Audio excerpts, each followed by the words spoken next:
something there insurmountable. Having elaborate on Charles de Gaulle. Yeah, Charles de Gaulle, France is an intensely nationalist state. The French are very proud of French civilization and very proud of French language and French culture and French cuisine and very proud of French women. And so when Charles de Gaulle studied the monetary system and found that it was so unjust, giving to the United States of America very transparently a massive unjust advantage over the rest of the world. He stood up in the French Parliament and gave a very powerful address criticizing all the defects in the monetary system that came out of the Bretton Woods Accord and the IMF. And then, according to the agreement that was the IMF, every government in the world had the right to take their US dollars to the United States at any time they wanted and demand that the United States redeem those dollars for gold at $35 an ounce, which is international law. Charles de Gaulle decided, well, I want to get my gold. So in September 1971, for the first time since the IMF was established in 1944-45, Charles de Gaulle invoked that provision of the treaty, and his central bank sent $3 billion to Washington and asked that it be converted to gold at the rate of $35 an ounce, which is there in the treaty. The United States realized that the game was up. If the United States had only 1 million ounces of gold, then by the law, the United States did not have the right to print more than $35 million. Because you're only allowed to print that much money which can be converted to gold at $35 an ounce. But they had printed far more than that. Suppose, Debbie, you have $1,000 in your account, and the bank gives you a checkbook. And everybody knows, everybody in Brunei knows Debbie. All the shops know you. Would you go and write out checks for $50,000? No, that's fraudulent. You go to jail for that. All that you have is 1,000 in your account, and you're writing checks for 50,000. But that's exactly what the US government did. They had 1,000 in gold and they wrote out checks for 50,000. So when Charles de Gaulle said, I want my gold, the game was up. Because they didn't have the gold for all those who now come with their dollars. Saudi Arabia will come, Japan will come. So the game was up. So the United States declared in September 1971, in effect, we gave our word, but we don't have to keep it.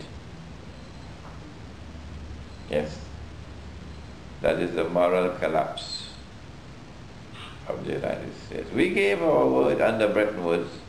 We were legally obliged, according to international law, to redeem US dollars for gold at the rate of $35 an ounce of gold to any request from any central bank. And when the first request came, they reneged on their obligations under the Articles of Agreement of the International Monetary Fund.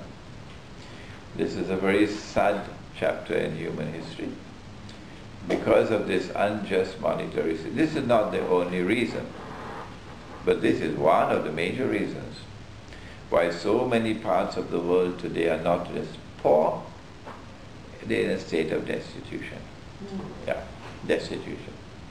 Allah did not create, the one God did not create the Indonesian woman to be a slave. Did He? No.